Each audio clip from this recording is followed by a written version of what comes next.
कहानी की शुरुआत में हम देखते हैं कि एक लड़का अपने खाली टाइम में यूट्यूब के लिए वीडियो बनाता है। वो वीडियो में 4 ऐसे स्टेप्स के बारे में बताता है जिसे क्रैक करना आसान नहीं है। वह कहानी को और आगे बताते हुए कहता है कि किसी दूर प्लेस पर एक बड़े से फैक्ट्री में बहुत ही हुनर वाला लोहार हैंस वैगनर रहता था।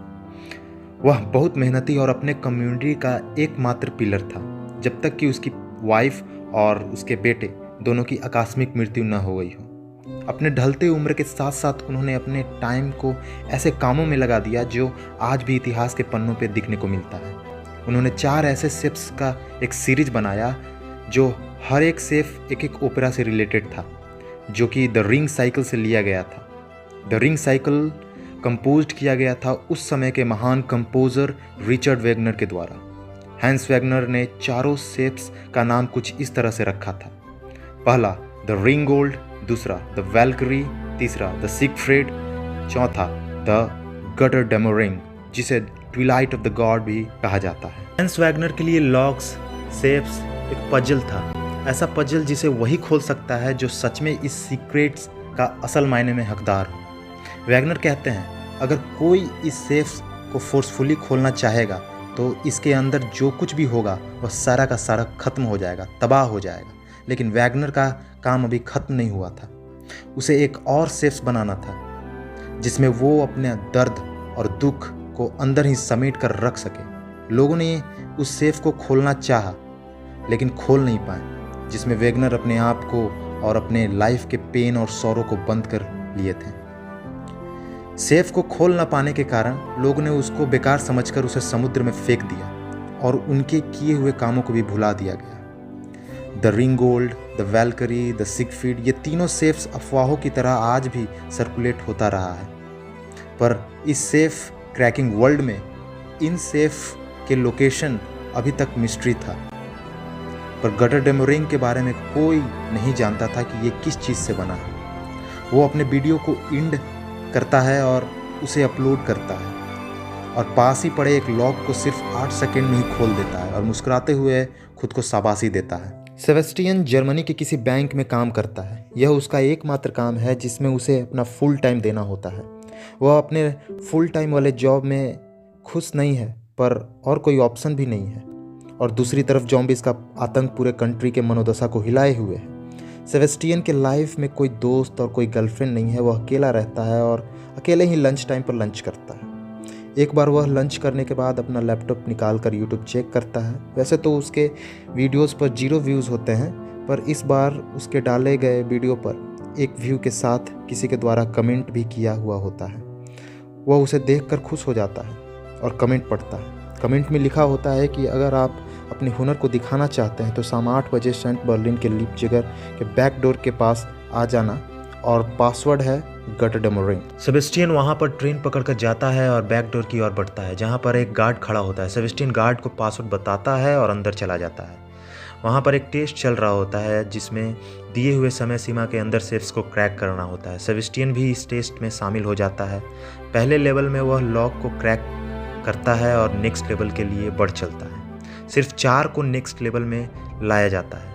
अगले राउंड में सिर्फ 2 चुने जाते हैं और फाइनल राउंड में सेबेस्टियन लॉक को सिर्फ 8 सेकंड के अंदर ही तोड़ देता है और उसे विजेता घोषित कर दिया जाता है। उसी बीच उसे एक लड़की दिखाई देती है जो भीड़ के पीछे से सेबेस्टियन को देख रही होती है। सेबेस्टियन उसे देख लेता है और उसे वहीं पर उस लड़की से लव एट फर्स्ट साइट हो जाता है। उस लड़की का नाम ग्वेंडोलिन है और थोड़ी ही देर में वो लड़की वहाँ से चली जाती है। सेबेस्टियन अपने घर आ जाता है और अगले ही दिन ग्वेंडोलिन उससे मिलने एक कॉफ़ी शॉप में चली आती है, क्योंकि वो सेबेस्टियन के लॉक क्रैक करने के हुनर से बहुत ज़्यादा प्रभावित हो गई थी। सेबेस्टियन उस लड़की को देखकर सरप्राइज्ड हो जाता है। लड़की उससे कहती है कि मैंने ही यूट्यूब पर कमेंट कर तुम्हें वहाँ भेजा था और मैंने तुम्हारा वीडियो भी देखा, वो काफ़ी अच्छा था। सेबेस्टियन कहता है कि हाँ वो तो मुझे पता है, पर तुम हो कौन? वो लड़की कहती है कि मैं वो इंसान हूँ जो तुम्हारे लाइफ को एकदम से बदल दूँगी। ग्वेंडोलिन कॉफ़ी शॉप में बैठे बहुत सारे लोगों के सामान को पट से गायब कर देती है और सेबेस्टियन को बताते हुए कहती है कि मैंने 6 साल की उम्र में एक महंगी वॉच चुराई थी। 16 साल की उम्र में मेरा फर्स्ट ब्रेकअप हुआ और मैंने अपने बॉयफ्रेंड की गाड़ी चुरा ली। 17 साल में एक बैंक लूटी और उस टाइम के बाद मैं एक बड़ी क्रिमिनल बन गई। ग्वेंडोलिन उसे एक काम के लिए चुनती है। वो नर्वस हो जाता है और उससे पूछता है कि कौन सा काम जो सिर्फ मैं ही कर सकता हूँ। तो ग्वेंडोलिन कहती है कि मैं 3 चोरी करने जा रही हूँ अपने टीम के साथ। पर उस चोरी में मुझे एक ऐसे इंसान की ज़रूरत है जो सेफ्स खोलने में माहिर हो, और इसके बदले में जो भी चोरी करेंगे उसे मिलकर बांट लेंगे। काफ़ी समझाने के बाद वो मान जाता है। ग्वेन उसे अपना पता देती है और वहाँ से चली जाती है। अगली सुबह वो उसके दिए हुए पते पर पहुँचता है और वहाँ पर उसके बाकी टीममेट से मिलता है। सबसे पहले वो कोरिना से मिलता है, जो कि एक रुला देने वाली हैकर होती है। बचपन से ही बहुत सारी चीज़ों को हैक करते आ रही है। दूसरे में सेबेस्टियन रॉल्फ से मिलता है, जो कि एक धांसू ड्राइवर होता है। और सबसे लास्ट में वो एक दमदार मसल मैन ब्रैड केज से मिलता है, जो बचपन से ही दमदार है। कोरिना वह सारे टीम को सेफ्स और सिक्योरिटी के बारे में बताती है और कहती है कि वैगनर के द्वारा बनाया गया जितने भी सेफ्स हैं वो ब्लाइट टेकाना के अंडर में है। और फिर वो सभी सबसे पहले पेरिस जाते हैं, जहाँ पर रिंगोल्ड सेफ पड़ा होता है। सेबेस्टियन का हालत ख़राब हुआ रहता है क्योंकि उसने इससे पहले कभी चोरी नहीं की, पर ग्वेंडलिन उसे समझाती है और वो बैंक में चला जाता है। कुछ ही देर में ग्वेंडलिन उसके साथ सेफ के पास पहुंच जाती है और सेबेस्टियन जैसे ही रिंगोल्ड को देखता है एकदम से खुश हो जाता है, पर वो थोड़ा सा नर्वस भी हो जाता है क्योंकि वैगनर के सेफ्स को देखना और उसके लॉक को तोड़ना उसका सपना था, और वो सपना उसके आँख के सामने आके खड़ा हो गया है। वह कांपते हुए हाथ से वैगनर के बनाए पहले सेफ को बड़ी आराम से सिर्फ कुछ ही सेकंड में खोल देता है, और फिर उसकी खुशी का कोई ठिकाना नहीं होता। वहाँ से पैसे लेकर वो दोनों निकल जाते हैं। वहीं दूसरी ओर पुलिस इस चोरी को सीरियस लेकर सबूत इकट्ठा करने में जुट जाती है। सीनियर ऑफिसर पॉजिटिव हो जाते हैं इस केस के पीछे, और ग्वेंडलिन और ब्रैड के बारे में मीटिंग में बात करते रहते हैं। ऑफिसर के पास उनके फुटेज भी होते हैं और वो ग्वेंडलिन और ब्रैड को पहले ही से भी जानते हैं। उधर वो लोग अपने पहले चोरी के सक्सेस होने के कारण पार्टी मनाते हैं। ब्रैड से अनबन होने के कारण ग्वेंडलिन अपने रूम में चली जाती है। तभी सेबेस्टियन ग्वेंडलिन के पास आता है और वो दोनों एक दूसरे से अपने पास्ट लाइफ के बारे में बात करते हैं, और ये बात ब्रैड केस को अच्छा नहीं लगता। वो मन ही मन सेबेस्टियन को सबक सिखाना चाहता था, पर वो सही समय का वेट करता होता है। अगली सुबह फिर वो अपनी दूसरी चोरी और द वैल्करी को क्रैक करने के लिए प्राग, चेक रिपब्लिक के लिए निकल पड़ते हैं। लेकिन इस बार पुलिस भी उसके पीछे तैनात रहती है। उन्हें इस बात की खबर तक नहीं होती क्योंकि ज़ॉम्बीज़ का प्रकोप पूरे दुनिया को टेंशन में ला देता है। बहुत सारे न्यूज़ चैनल पर सिर्फ और सिर्फ ज़ॉम्बीज़ के ही न्यूज़ चलते रहते हैं। उन्हें लगता है कि उनके तरफ अभी किसी का ध्यान नहीं है, पर ऐसा बिल्कुल नहीं है। पहली बार की तरह सेबेस्टियन बैंक में पहले जाता है और थोड़ी ही देर में ग्वेंडलिन उससे लिफ्ट में मिलती है, और फिर दोनों साथ लॉकर रूम में जाते हैं। पर इस बार सिक्योरिटी को पता चल जाता है और गार्ड लॉकर रूम में आ जाते हैं। तभी ग्वेंडलिन सबको एक एक करके बिल्कुल एक्शन लेडी की तरह पीट कर बेहोश कर देती है। सेबेस्टियन अपना काम शुरू करता है, पर वो इस बार जल्दी से लॉक नहीं क्रैक कर पाता, और एक गलती से उसे उस लॉक को क्रैक करने का सिर्फ एक ही चांस मिलता है। अगर वो नहीं खोल पाया तो सेफ हमेशा के लिए लॉक हो जाएगा। पर वो रिस्क उठाने को तैयार हो जाता है और देखते ही देखते लॉक क्रैक कर देता है। उसे विश्वास नहीं होता कि वो लॉक को क्रैक कर दिया।